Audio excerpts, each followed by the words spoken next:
Hey everybody, my name is Al Nicoletti. I'm an attorney here in Florida, and welcome to the Al Nicoletti Show, where I bring on real estate super investors, rising rock stars, movers and shakers, and leaders of clubs in their community that educate, entertain, and inspire all things Florida real estate on how you can take your company to the next level. On my show today, I have the amazing, the wonderful Adam Locklear. It's crazy. Adam and I have actually never met before. I see him on the Yellowbird pages, the Jax RIA pages. He's posting his stuff, posting about closings and title. And I've just never met Adam personally. And Adam, he sees my stuff. He's commenting.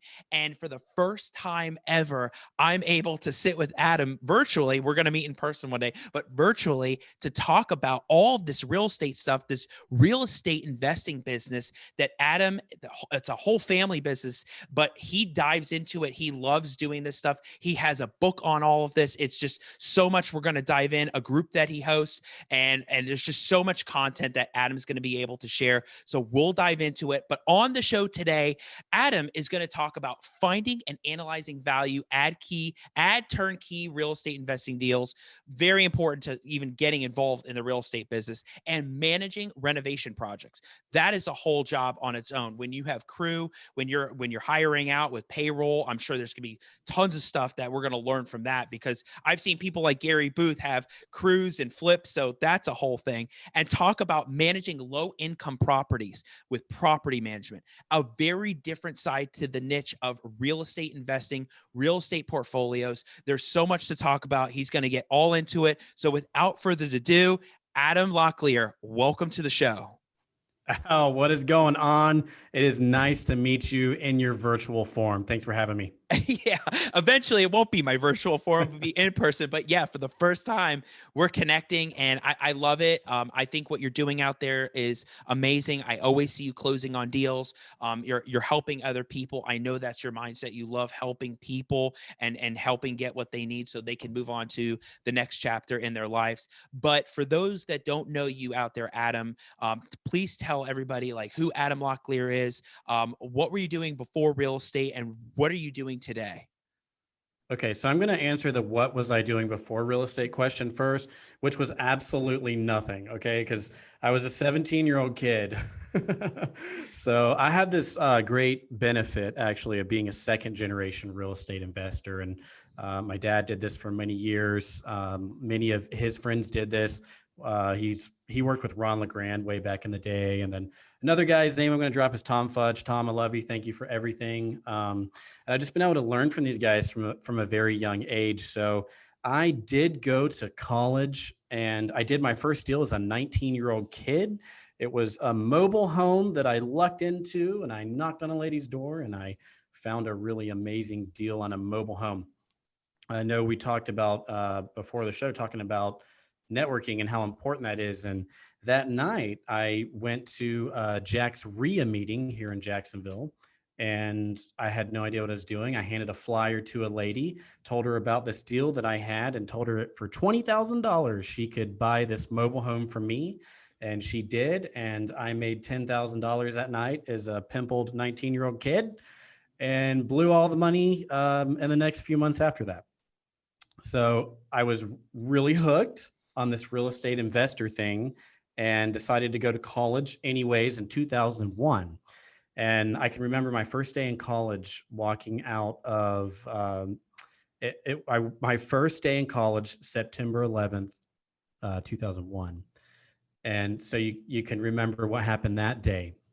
And I walked out, I walked into my class, and class was canceled, and I left, and I walked out, and the sky was falling. So that had a big impact on me. And I remember that day thinking, I really want to do bigger and better things. And so how do I do that? So I got hooked on real estate investing, and my dad sent me out in the neighborhood with neon green flyers and I passed those out. And I had a whole lot of no's and a few yeses. And the next thing I knew, I was doing deals. So at the heart of who I am, what makes me tick is a real estate investor. Now, since then, I've built a turnkey rental business that acquires properties and renovates them and then rents them out and manages those assets for our clients. And then I'm an active investor myself, always trying to build my portfolio along the way. So I have to know, was there a unique strategy to the neon or the green flyers trying to get people's attention to maybe you're a little different out there instead of the mailers, the usual investors that were just mailing the homes? You're like boots on the ground when you started, right? All right, all the old school investors, just put your hands in the air, right? Because I wasn't around for all this, man. Here's the deal. Real estate investing marketing has come a very long way in 20 years. So when these guys were doing this around the turn of the century here back in the early 2000s, you had a website, maybe you had a phone number to call, you had a business card that didn't look too great, and if you just about did anything, you were the only I buy houses person in the neighborhood. So I think it was as simple as we were over at the store and we had a choice between white computer paper to print our flyers on and neon green. Well, I like neon green. And then there was something to it. We did find out that the neon flyer you could see if you stuffed it on a fence around the front of a house as you drove by. You could see neon green. You could see neon orange, pink, any of those colors. So we kind of stuck with it. And we bought 52 houses that year in 2001 from flyers. So that was the Wow. market back then. And it was just as simple as getting in front of somebody that's a motivated seller that would be interested in selling their house and asking them if they want to sell that house. And, you know, that strategy exists today. It's the same thing. It doesn't matter how you do the marketing, whether you're doing SEO, cold calling, flyers, letters. It doesn't matter. You can text people. It doesn't matter. You're still looking for the same person, a motivated seller that will allow you to come in and purchase a deal under market value with the opportunity to add value. So when you started in that investing period, that was before '08. Everything was looking amazing. I mean, lenders were just giving out loans like crazy. Properties were hitting an all-time value and a high value. And then all of a sudden '08 hit. How did that affect your business, Adam? How did that like shift in what you're doing today? Great question. So to understand my story, what you have to understand is I came out of, I went to University of North Florida. I got a degree in business and then also economics. And then I studied economic math, which is called econometrics. And that was really fun for me. And I had to make a decision in 2006 whether or not I was going to go on and get a PhD in economics or go into the family business. And so my best friend Tyler did go on and become an actual economist. And then I actually went to work for the family business. And my first job was property management, which was probably the worst job that you could have coming out of college. And what I was doing is managing the family's portfolio on the rental properties that they had. They had bought rental properties in some of the more low-income areas. And so it's my job to collect rent and do all that. And then my dad was building new houses around that time on what they called spec houses as a general contractor and a builder. And when the market switched, we got caught with somewhere around 12 to 15 brand new houses built with hard money, with the strategy of selling to home buyers. So if you want to talk about watching your family lose $1 million overnight, I lived that. I watched my family go from living in a 3,500 square foot house to a mobile home in a 12-month period around that time. Now, something beautiful happened. We had all these low income rentals. So what do you think happened when people moved, couldn't buy a house anymore, couldn't get a mortgage, weren't living in luxury apartments anymore? Where do you think they went? Where did they go? Housing, right? Right. So our rental business boomed during that time. And then we pivoted and decided, hey, let's start buying these bank foreclosures. Let's start making these rentals. And so we went on a tear and just bought hundreds and hundreds of deals and renovated them for our clients during that time and bought tons of bank foreclosures and then made them rentals for our clients and for ourselves. Are you still buying like the bank foreclosures and doing auctions and stuff to this day? There aren't any, in my opinion. There's very, very few. It is very scarce out there for that inventory. You used to go on MLS and you would buy a foreclosure. So if you don't understand the process out there, the bank has to actually push the property through the auction system.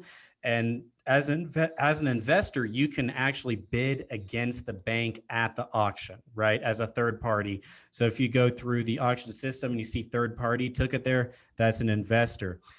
We didn't have to do that when I was operating. We didn't have to go to the auctions. We didn't have to take that risk because it is riskier. Okay. You can't get a full title search because there could be stuff out there that could come back and bite you in the form of liens and judgments. And you'll hear more about that.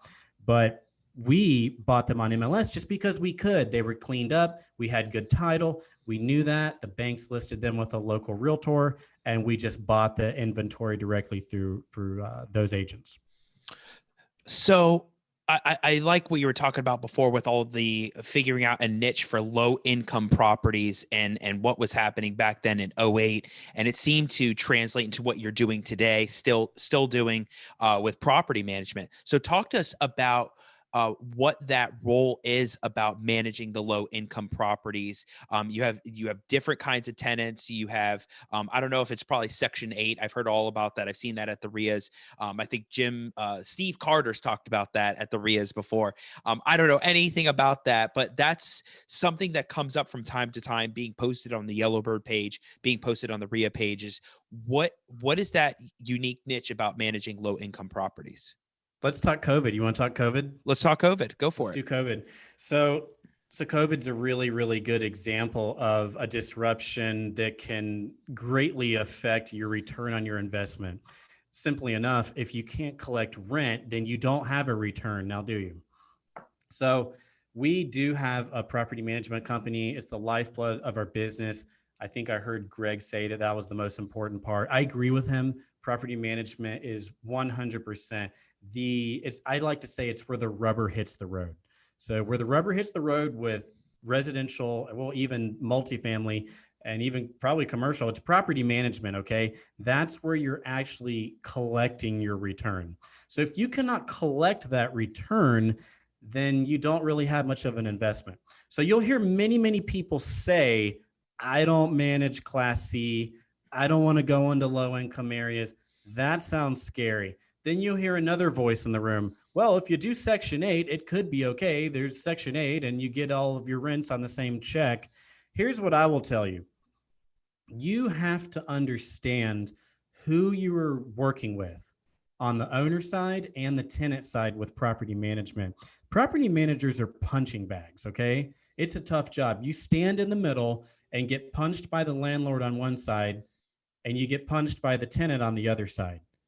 Now, some of the most amazing people who never show up, that you never even know about, are people that are the actual property managers within these companies, okay?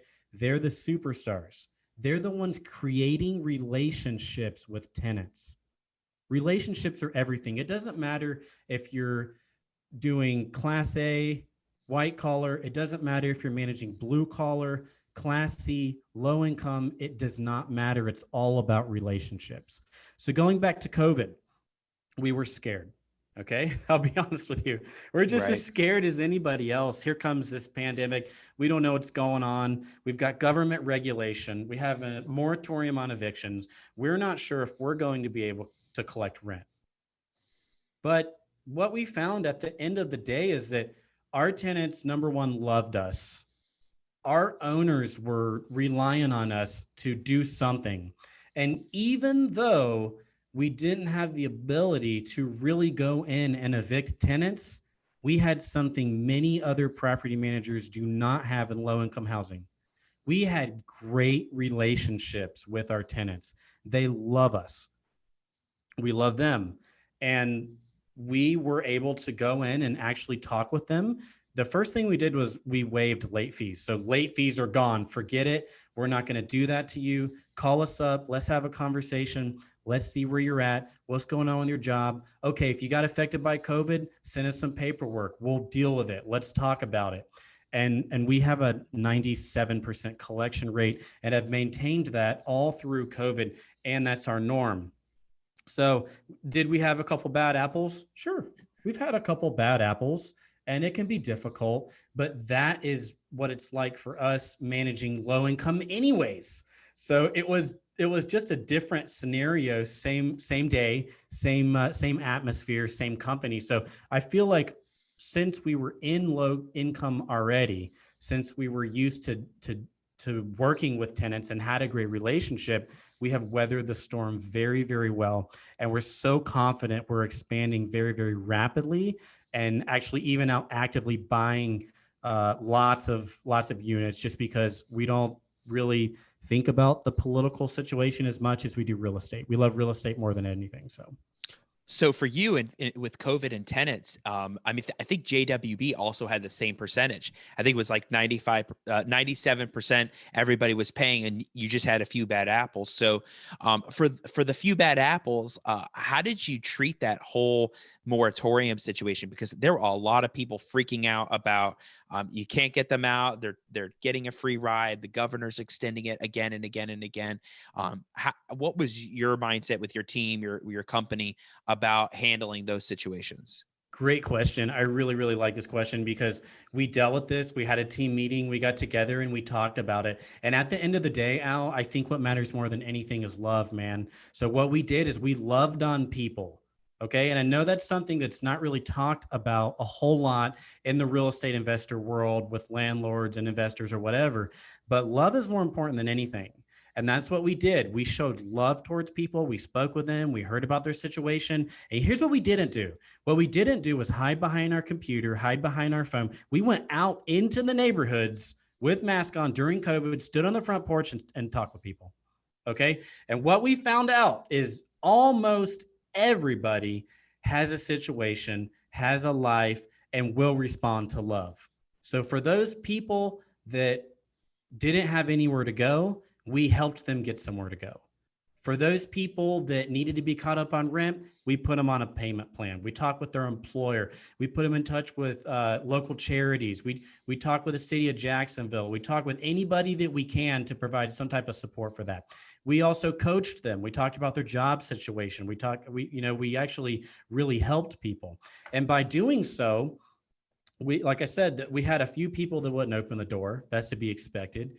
And we had a few people that wouldn't work with us and sat there. That's to be expected. But what you will find out is that if you lean on the legalities of things, if you do everything black and white, if you refuse to deal with people, then you will fail. Like if you're going by the book, the sheriff's office won't serve writ of possession. What do I do? How about you walk down to your property and have a real conversation with somebody? And we've had great success with that. Salvaged a lot of tenants, built great relationships, and even got my property manager was invited to someone's Thanksgiving. So Wow. There you go. Yeah, that's an amazing response for how your company handled those situations, because there were a lot that just wanted them out, right? And my thinking during that whole time was, wouldn't you rather try to work it out with them and try to find a way to make it work? I would rather the property filled with somebody that can help you maintain it, even if you come out even on the end of paying the mortgage and the insurance and the taxes owed. Having somebody in that property that can fix it, maintain it, keep it safe is more important than getting them out with nobody else that you can go back and fill in. What you don't want is a squatter situation where random people are looking around. Oh, look at that house. There's no lights on. Then they dive in and stay there. That was my mindset with what was happening. I'm thinking, God, there has to be a way that these people can stay, but at the same time, maybe it's not what you investors are thinking worth the cash flow. This is a different time where maybe you now got to come even, at least get the mortgage paid off. So that was your thinking too, right? I'm sure when it came down to business and numbers and helping people, but you weren't losing also on the other end. You weren't taking a big hit, if that's probably what was happening.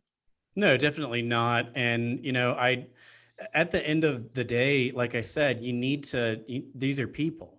So it's great to look at spreadsheets and it's great to make money. And one of the things I really love about low income housing is I love that we can go in and turn a neighborhood around. I'm passionate about that. I've thought a lot about the why. Like, why are you doing this? Because if it's just about money, it's going to get really old really fast. And then you're just looking for the next kill and you become a hunter. And I think it's just so much better in these situations to develop these relationships. Now, here's the beautiful part about this. By creating those relationships, by not bailing on our tenants, by not listening to the noise in our ear, and here's the most important thing, by not giving in to fear and by not being scared, I would argue that our portfolio is even more healthy now post COVID than it's ever been because we have such strong relationships with those tenants. Okay. They're not sitting there getting a free ride. You know what they've done is they've gone out and get second jobs. You know, rents are still going up. We call them up and say, hey, we're going to have to go up $25 on the rent next year. They say, okay. They get it because we have such a good relationship already. So, Adam, when you were talking about expanding the business and expanding out, in terms of expanding, what were you referencing with the low income housing? You like, are you're looking for more? Is that the growth potential for the company? I think right now there's a lot of scared people. So if you're listening to this, don't be scared. Presidents aren't as important as you think they are, okay? Real estate has gone up and down for a very long time. I've been doing this for 20 years, and here's what I can tell you. I made money during lots of different presidents, okay? Now, if you're not listening to this, then it doesn't matter because some people are just going to be scared, okay? And what we're seeing in the marketplace right now is some opportunity. And I'm just telling you, for me and my friends and my family, and then a lot of the clients that I work with, we're choosing to not be scared. We're choosing to actually go out and buy properties right now that are distressed and renovate them. And I'll tell you the biggest reason why is because bank money is so cheap. So even though prices have come up a little bit, bank money is so cheap. So we're taking advantage of that bank money as much as we can right now. And as I said before, I'm passionate about bringing these areas back. We have, I think, over 20 renovations going just within the Moncrief area here in Jacksonville. Oh, wow. And we have a big passion to bring that neighborhood back. So yeah, you're a big role and force in helping revitalize even that downtown area, that Springfield area, right? I was actually down in Springfield, I think about a month ago, and I was like, wow, it kind of reminds me a little bit of what Miami and Wynwood turned into. It was off the beaten path, near downtown. It used to be all industrial. Nothing was really happening. That area has spruced up, but it's spruced up also because of the help of investors like you, Adam. I think I really do believe that investors help grow the community, help build it up, make it even better than what it was. The roof isn't caved in, the property isn't vacant. You're helping keep the community even safer because by having homes that look nicer and fixing them up and putting good tenants in there or wholesaling it out to somebody that buys it and staying in it, it's just really helping that community. And I know JWB has been really doing that too with the container shipping apartments and revitalizing all that area. So are you getting more into that also with that area? Absolutely. I I think what JWB is doing and some other investors out there that are taking the risk and going into downtown and helping revitalize, I have a lot of appreciation for that. So I'm a native. I didn't come from anywhere else. I'm local guy, homegrown. I'm from Jacksonville. And for me, as a kid, I can remember downtown being somewhere that we wanted to go. And at some point, it became somewhere that we didn't want to go. And then we developed in the southern areas away from it, which is fine. But bringing downtown back is absolutely paramount. It absolutely is. And Springfield is right there. You know, you should be able to walk from downtown across State Street into the Springfield neighborhood, and it should be a fun experience to do. If we can solve that problem, we will have a vibrant downtown. We will have an amazing urban experience. And there's no reason in the world why neighborhoods like Springfield can't flourish because of that.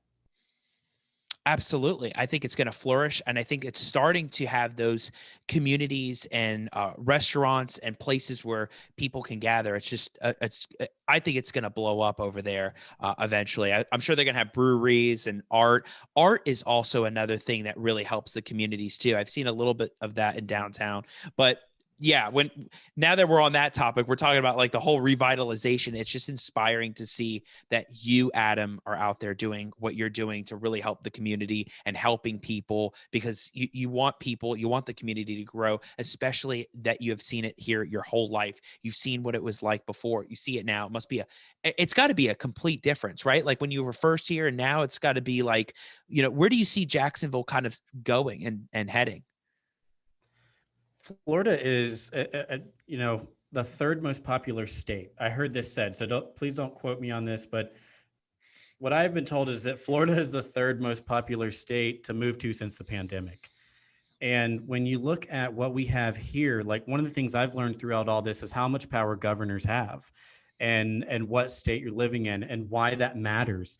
And look, we deemed our company essential due to property management and due to providing housing for people. So I never went home. Some people think that's crazy. And I'll tell you, yes, I did get COVID and I lived through that, but we never went home because we needed to continue on to make sure that our houses are repaired and that we have a clean place for single moms to live, which a lot of our tenants are. So it's really, really, really a big deal for me just to see how everything has panned out. And I have a big, big passion for it. Yeah, I can really tell that, Adam. And of course, I haven't met you before. We've never sat down, and I can already tell that you have a heart for really caring about not just the community as a whole, but really helping Jacksonville grow and seeing it grow even bigger than it is today. I think Jacksonville is going to become an even more amazing, we've been a sleepy city. I think that's why they called us the bold new city of the South. I think that was because they were trying to make it seem like this is a great place to be. But look, Jacksonville was designed. I don't know who the city planners are that did it. Maybe they're gone, but they were drunk because they had no good plan. Okay. When you go to other cities and you see parks closer to downtown and you see the walking trails and you see the restaurants and you see all the different stuff, then you realize that like there's a whole better way to do this.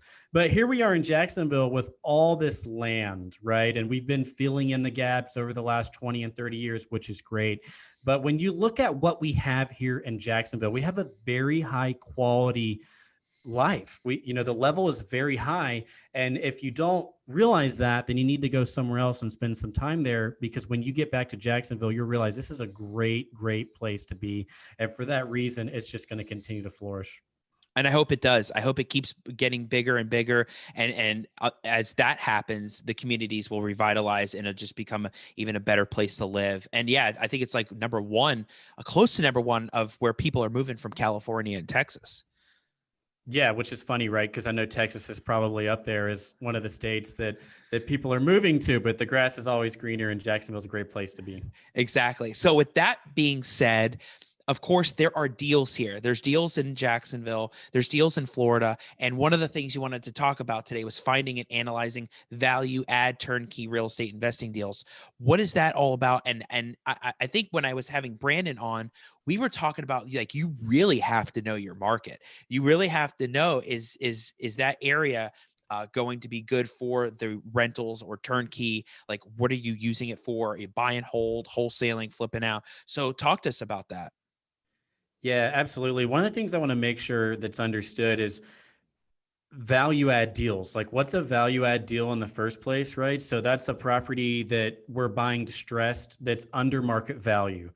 And we're buying it for pennies on the dollar because we know we're going to have to do a great amount of renovation on the property. So this goes right back to the revitalizing part of it.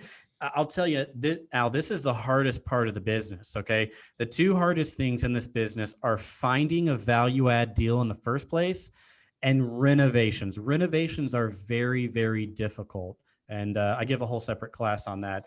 But finding and analyzing the value add deal. So what my company does is turnkey renovations.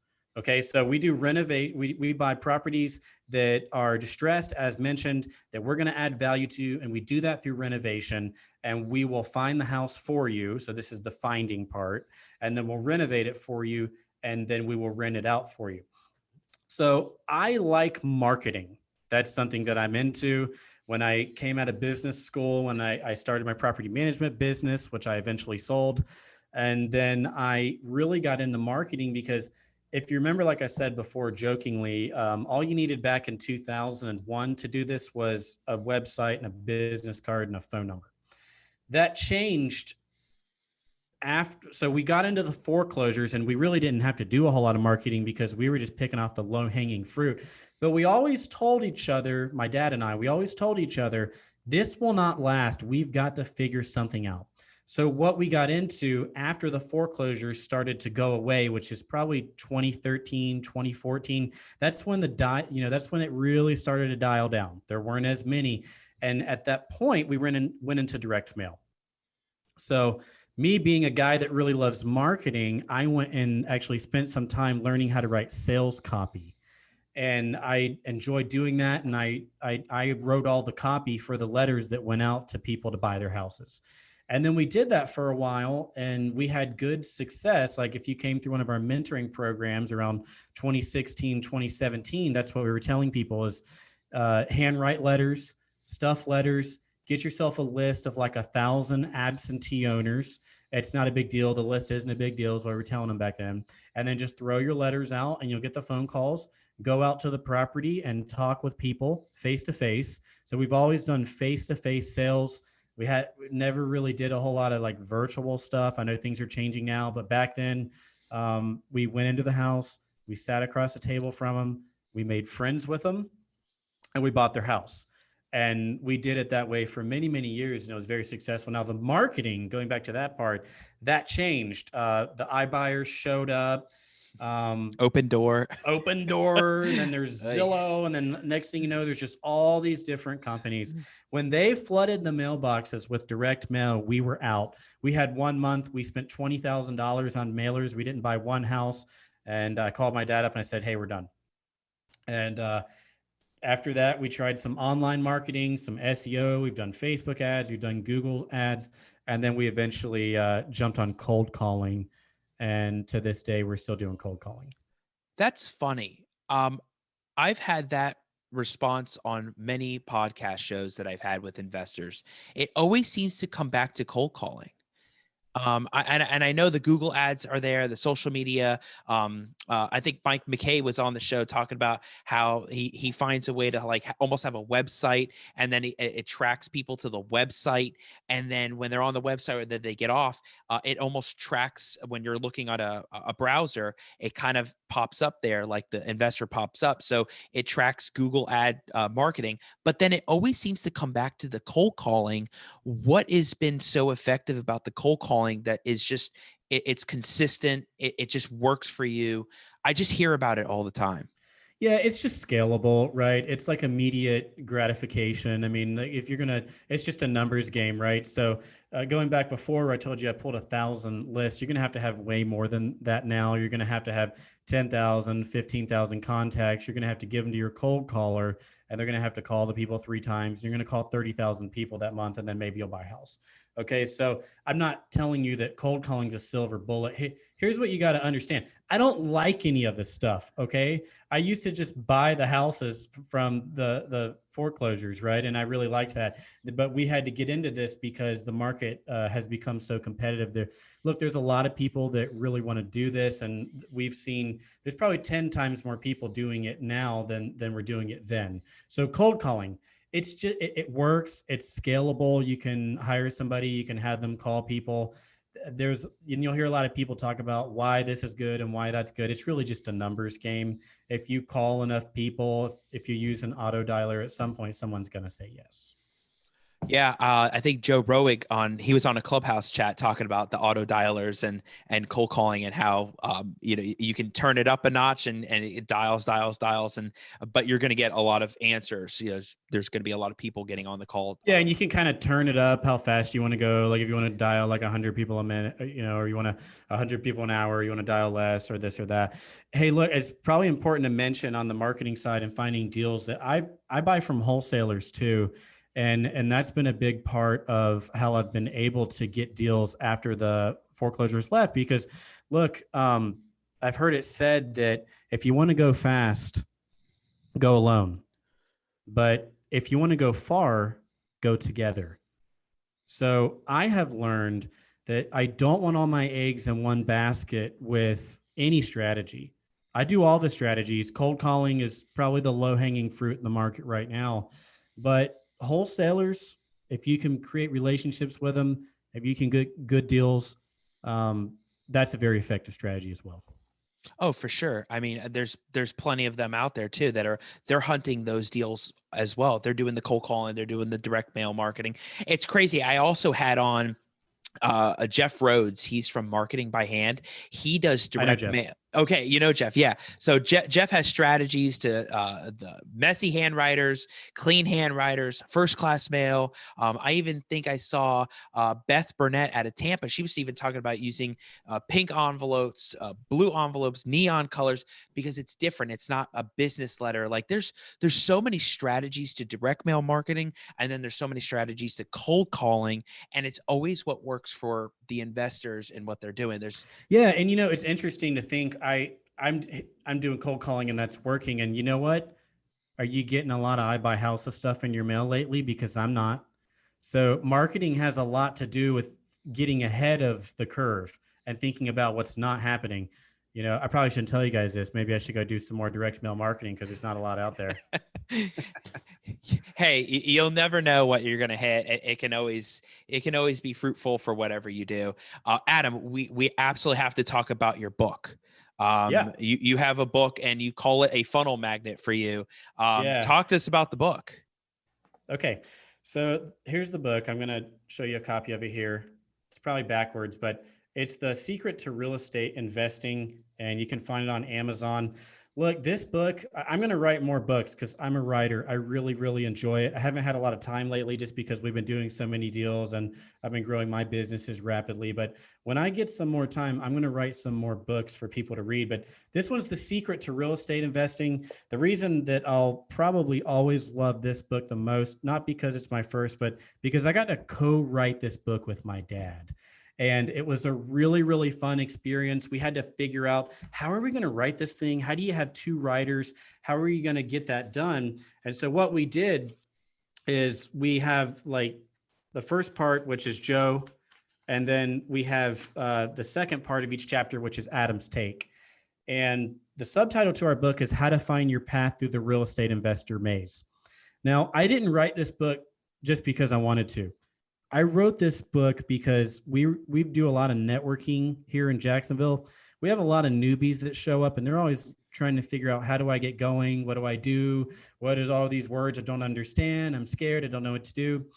And many of those newbies had gone to different guru courses. And so I'm not trying to hit on the gurus here, but most of them come with some of the same things they were telling us. And they would say, well, this is the strategy and this is what the guru told me. And so this is what I think I should do. What do you think? And it rubbed us the wrong way. And the reason why is because if you don't know who you are and where you are and what assets you have, how do you have any clue on where you're going to go? Okay, so the subtitle of the book, How to Find Your Path Through the Real Estate Investor Maze. Secret to Real Estate Investing starts out with you. Taking stock of yourself is the first chapter. You think about who you are, what your assets are, and where you're going to go. Then we talk about the different aspects, like the different paths, like the different things you can do. Wholesaler, turnkey operator. Maybe you want to get into property management. Maybe you want to do flips. Maybe you want to invest in rentals with your IRA. Maybe you want to lend money. Maybe you want to be super involved. Maybe you don't. There's a lot of different strategies that you can take. Oh, that's great. That's and how do people get a hold of that book? Is it on Amazon? Is it something you send out to people? Yeah, absolutely. We could put a link down here, but it's going to be on Amazon. Just type in The Secret to Real Estate Investing on Amazon, and you'll find my dad and myself's book. Is it on Audible too? I could see you definitely doing Audible. Yeah, we should do an Audible. I'm just too Absolutely. lazy. Oh, you should do it. You'd be great for it. I mean, how you're speaking here with me, I mean, I think it'd be a great thing. And We've talked about it for sure. I think people would even listen to it more because you're the author, right? With your dad. So, and which that's an interesting question too, is like, what's that dynamic like? Because when you have family and business, sometimes that doesn't go hand in hand, and working and partnerships and, your dad, I mean, I'm sure mentor, best friend, you're just joint venturing on things, and you learn from him too all the time. And that's what you only knew coming out of school, was the family business and doing real estate investing. What's that dynamic and partnership been like? Because that's very unusual. Yeah, it's been a roller coaster, man. I've learned a lot about myself. I've learned, my dad's probably would agree with that working with family is not always ideal. There are many, many challenges, but I had a parts of my life that really prepared me for it. And when I was in business school, one of the most memorable things that happened is Gina Davidson of Harley Davidson came out, and she ended up being very high up in the company there at Harley Davidson. And look, here's what I'll tell you that I learned from her. There are just as many black sheep and bad apples in large companies and family businesses as there are in small businesses. Okay. Um, there are different dynamics with working with your dad, right? And then when I first started working, I was working for him. At one point, we became partners, and then I eventually went out on my own. So we had to navigate all of that together. So I am forever grateful for my dad, Joe, and everything that he's taught me. And we still have breakfast a couple times a week at a local diner and just chat and just talk. And so he's still an advisor for me. He's still there. But I want to tell you a quick story real fast to kind of bring this home. My dad was friends with Ron Legrand. Okay. And if you know Ron, he's the guy, right? I don't know if he's been on the show, but he's like the god. I think they call him the godfather of real estate investing. He's been around forever. Now, when I was a youngster, I asked my dad, what can I do to get better in this business? And he had been just bringing me up, just mentoring me. I was one of those kids that just asked tons of questions. He always answered my questions. Okay. And that really, really helps me get going. But at some point, I think he decided maybe I should introduce Adam to Ron. So I went to his office, we sat together, we talked, and then I think we went to like Quincy's or something. I don't remember it being great food, but we chatted. and Joe asked Ron, what can you tell my son that will help him be successful as a real estate investor? And he looked at me and he said, get your dad out of the way and then get yourself out of the way. And I left that meeting confused. Like, what? What are you talking about, man? I don't even know what you're talking about right now. I think my head exploded. It was years later. I was sitting in my office and it clicked for me. And I finally understood what he was saying. What he was talking about was building a business. And in our business, my dad was the king for many years and a great king. But at some point, I needed to take over the family business. I needed to be the next guy. I need to learn everything I could, carve out my own style, and then go on. And so I did. And now I'm at the point where I'm trying to get myself out of the way. I love empowering my employees. I have a junior partner, Doug, that I work with, who's great. And so that came true for me. Get your dad out of the way and then get yourself out of the way. And I'm still working on the second part. Wise words, because I hear what you're saying. Like, how did that even apply? How did you even take that in? And you didn't even realize what that was until years later. I mean, you have to see it for yourself, and you're still learning it to this day. So like Ron, Yeah, I remember, I think I posted a video and you commented, you're like, I learned from Ron. Like he was the guy that really helped change the way I think and I do business. So that is powerful, Adam. And you're still learning that to this day. It's running a business is not easy, but also learning to delegate and let go and being able to get assistance. And how are you handling that with like systemization, automation, VAs, personal assistants? Because that's a whole other world, right? Like you have to let go. Like what are you doing for that? Yeah, I think I was opposed to the VA thing for a while because I really enjoy the COVID stuff's been hard for me because I really enjoy face to face. I really enjoy sitting down in a coffee shop and getting to know each other. I've sold that way. I've grown my business that way. I've brought in lenders that way and partners, and that's been the way for a long time for me. But I wanted to be open to the virtual assistant thing, and I'm doing that now.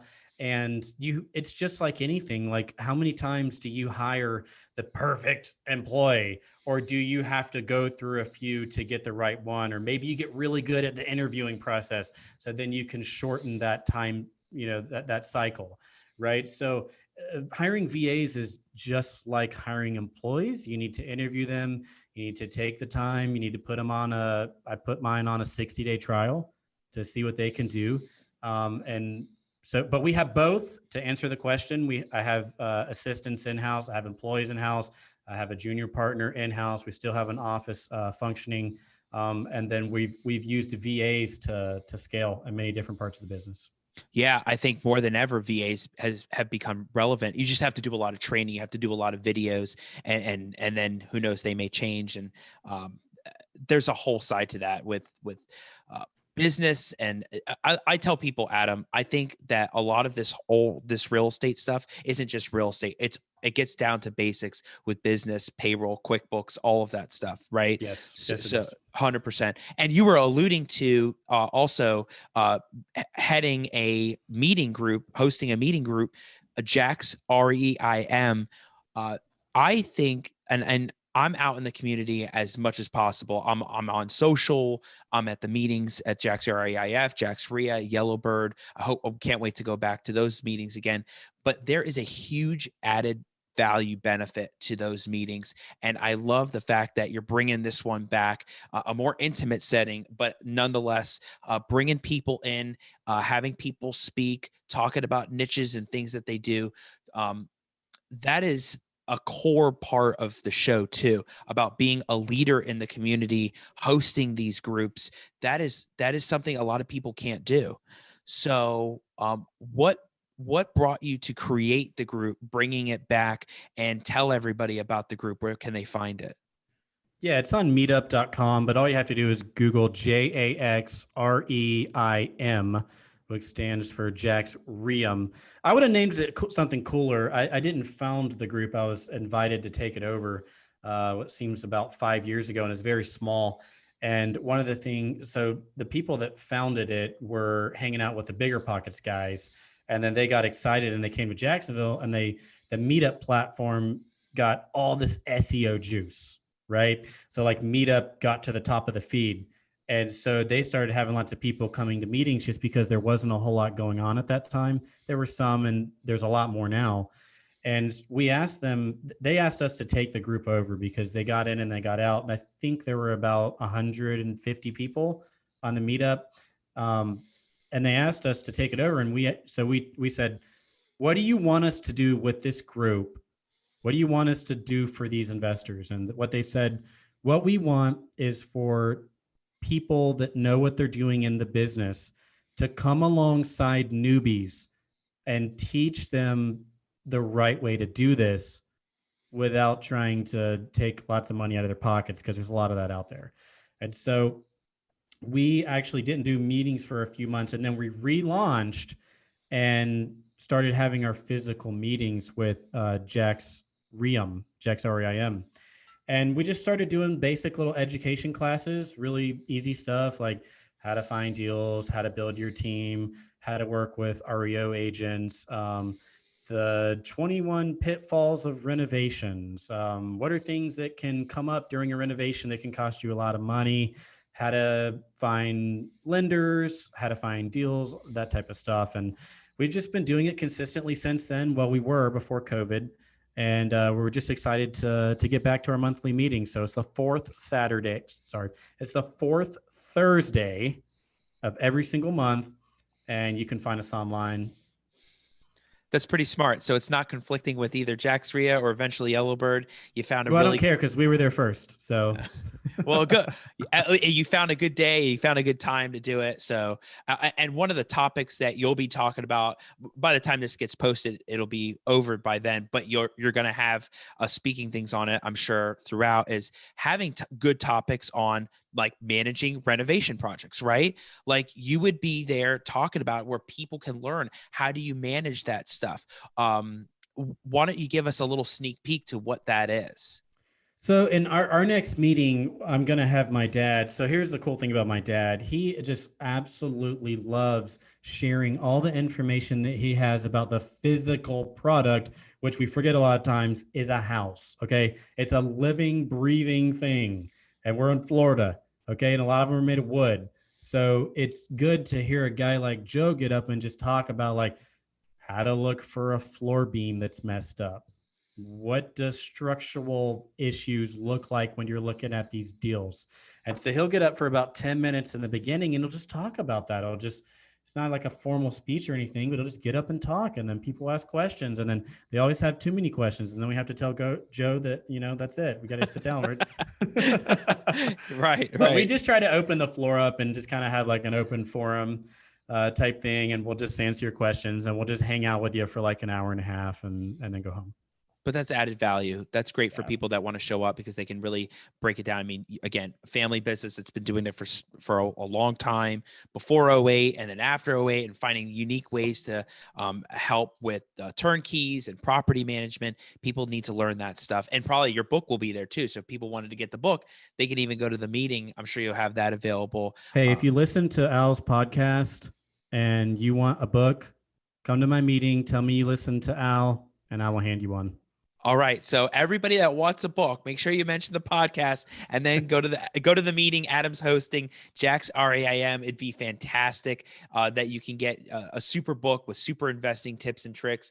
I know a lot of people are doing the self-directed IRA. I think you'd said that that's in the book. I had I had somebody I met in Tampa, Larissa Green. She does that. I know Newview does that too, but there's different companies out there. So many things. I've seen people talk about using your Roth IRA also. Do you know anything about that usage? Yeah, I use Equity Trust as my IRA manager, and we deal with it on the management side all the time. So the fund, like when they come in on the rental funds, then we actually send it directly to Equity Trust or Newview or whoever that trust custodian is the term for it. Yeah, it's very, very effective. I've known some people over the years that have taken their portfolios and made a lot of money tax-free through using their IRA. It's a beautiful thing. If you have one, look into self-directing it. If you have any questions about that, just let me know. Yeah. So anybody that's watching this, definitely reach out to Adam. He's a wealth of information when it comes to these unique tips and tricks in real estate. Adam, on my show, I have signature questions that I always ask. I was kind of giving you a sneak peek before when we were backstage, but I ask these questions just because they're unique things that you've come across in your career, your experience. And one of the first ones being how, when you could do all the marketing you want. You can get, you could do the cold calling. You can get a hold of somebody, but at the end of the day, to really get that listing, to really get that contract, you really have to convince and sell and be your true self, authentic self about getting that deal. So, and I've asked Ron this question. I'll let you know what Ron said too. But one of the questions is how do you build trust between you and the seller, and not just initially, but throughout that whole transaction? Yeah, from the get-go, I drop the sales. If you have any type of a corporate sales pitch, you need to chill out on that. Look, when I get out to properties, I just talk to people like this. I'm a Southerner, so I can go right into that Southern accent. But you need to try to figure out a way to break down those barriers. And something else that I always try to remember is they've already spoken to 10 people. right? There's nothing amazingly special. Sometimes it's just a timing thing. But one of the things that's most important is building rapport with that person. Now, we do buy a lot of properties from people that are out of town investors. So we don't have the ability to sit down at the kitchen table and speak with them. So we know that we're not going to buy the house on that first phone call. So we want to build rapport through multiple phone calls. And this is where it helps having people that you work with that are very down to earth. So one of the guys that locks up a lot of our deals is Doug with me. And Doug's just really down to earth when he talks to people. He doesn't pressure them. And you want to try to stand out from the sales pitchy type conversations. Look, we may have a VA call them from the Philippines that doesn't, they speak like okay English, but not great. And they may not be able to build that rapport, but that's one phone call out of the way. So all we're looking for is a yes. So when we call on phone call number 2, it's not sales time. It's relationship time. One of the most important questions is, why are you selling? Give people the opportunity to tell you their story. And my best advice for you out there is let them talk first. Let them talk for a while. And if you'll ask somebody this question, hey, Miss Johnson, would you just tell me a little bit about yourself? Like, what's going on? Like, why are you selling? And then just be quiet. Don't sell. Listen. And you know what? Miss Johnson probably doesn't get a whole lot of opportunity to tell you about how the fact that her husband passed away and how that she's been thinking about selling, but she kind of wants to move on with her life. Let her talk. And then when she is done talking, you'll start to be able to build a relationship. It's a people business. Yeah, I heard somebody on Clubhouse talk about it the other day. They said one of the most valuable parcels of real estate is the 6 inches between your ears. And so you got to I listen. agree. You got to listen. Yeah, I heard that one. I was like, that's great. You have to listen, and listening, it all comes down to core principles like following up, listening, because you have to hear what the other person's saying. Otherwise, you're just talking and yabbing, and it's only what your perspective is. You need to understand their needs and their wants and what they're Agree. Totally agree. Active listening is very powerful. active listening. There you go. Exactly. Great tip though. That's fantastic. I think a lot of people, investors, realtors, whoever's doing it, people out there that are listening to the podcast would benefit from that for sure. Adam, so you do your marketing, you get with that seller, they're all on board. And maybe this is the same answer. Locking up, what's the best tip to locking up that contract, that deal? The best tip to locking up contracts, if you are going out to the property, is bring your contract. And it seems like that would be easy to remember. But many, many, many people I have mentored over the year go out to the property, talk to the person, and leave the contract alone or think they're going to docu-sign it. Carry a physical, 2 copies, have them sign both, give them the original, and then leave with your original. So simple, so reasonable. You could do it. Anybody could do it. Right. If you don't want to bring it physically, just bring a mobile printer and your laptop and just be able to print it out. I've seen some investors do that too. It's pretty cool. There is a mental component here, though. There is a psychological component to that seller pulling out a blue ink pen and signing your contract. And what is that? I don't know. They take ownership over it. Like you sign it. There's that moment where you look at each other and you go, hey, we're going to do this. And they go, okay. You also have to remember that most of your sellers are elderly and you want to meet them where they're comfortable. Right. And everybody's still doing physical contracts with that kind of population. They don't understand DocuSign or Adobe Sign or all of the dot. Yeah. And if you have an out-of-town investor and you're doing DocuSign, that's perfectly fine as long as they're comfortable. Gotcha. Yeah. So the other big thing that comes up, and I get an array of answers about this. It could be appraisers, it could be lenders, it could be probate. And if it's probate, which I can't get off the show without talking about probate. Probate king. Hey, we got to talk about probate. But if it's probate, if it's title, if it's anything that you can think of that maybe there's an answer we don't have yet. But one of the big questions I ask is, Adam, what is one of the biggest deal killers you come across in the real estate investing world? One of the biggest deal killers is assuming that you have a deal that you don't. Okay. Elaborate. All right. I was in a situation the other day where so much competition on this deal, the seller signed multiple contracts. They didn't know any better. Okay. And I've run into this multiple times now in the industry. So it's worth mentioning. Make sure that when you get your contract signed, that you ask the seller. Now, you haven't signed a contract with anybody else, have you, Miss Johnson? Because that is possible. And the last thing you want to do is turn around and start packaging up your entire deal for whatever you're doing with it. And you don't even have a valid contract in the first place. So that is one of the biggest deal killers. Wow. I didn't even know that was something that would potentially be going on. But I mean, I guess if sellers are really willing to sell and they keep getting better deals, they'll keep signing contracts. Is there a way? So with that being said, is there a way that investors or realtors can protect themselves in those situations? For example, if they've already signed, if that seller has signed with multiple people and they've also signed yours, like, is there clauses or that gives you an out, or what are you doing in that Yeah, situation? in my situation, so I'm not an attorney, Al is, but in my situation, I just simply asked, who'd you sign the contract with? And they said, well, I signed the contract with this person over here. So I did the big thing and just reached out to that person, the other person. And I just asked them, when did you sign your contract? And they said, well, I signed it on this day. And I said, well, I signed mine on that day. And so I asked them, well, what time did you sign your contract? And they said, well, we have a DocuSign stamp from 2 p.m. And I said, well, I have a DocuSign stamp from 4 p.m. So it's your deal. And so I just walked away.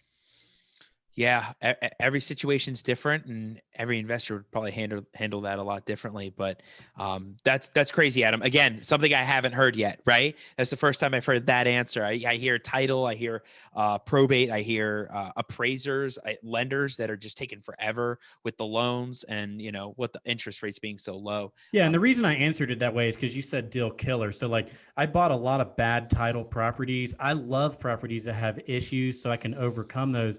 I've spent a good part of my career overcoming issues that other people aren't willing to deal with. Yeah, there are lots of deals out there like that where there's just their titles really messed up. So when it comes to probate, because probate didn't seem to be a big deal killer for you right here. So what have you seen in the probate world that's been a lucrative business for you if you've dived into that, or maybe you shied away from it because you thought it took forever, you thought it was super complicated. Like, what's probate to you in the real estate world? Yeah, probate to me is just a piece of the puzzle. It as far as building a strategy around it, you can do that. I haven't personally, but I've come across probate and it's out there. And what I look at and why I think you're so smart for doing this, Al, is I just look at what's going on with the baby boomers and where they're at in their life and what type of life choices they have to make, and then of course age. So there's going to be a lot of probate deals coming. I know you know that. I think probate will become even more relevant in the coming years. So I actually have one right now, which I'll talk with you about when we're done. But they're coming. There will be more of them, and we're really fortunate to have a guy like you here in our market that does this. So Yeah, I appreciate that. And I'll say this: when I was in Miami, I was really looking at this niche. I had started in the foreclosure defense field, learning a little bit about the litigation, the depositions, but probate seemed to come up because if there's a foreclosure, it's only three things: they can't pay, they forgot to pay, or they're dead.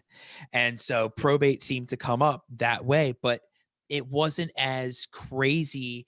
There's a lot of probates in Miami. Don't get me wrong. There's tons of filings, but it wasn't coming up as much on the real estate end, probably as it is here. And it's just obviously Jacksonville, business friendly, people friendly. Everybody's wonderful over here in Jacksonville. Great community, unique community. But Adam, I do talk about that. I do talk about the silver tsunami coming, right? That they call it on Zillow, they call it on these other websites, because you're right.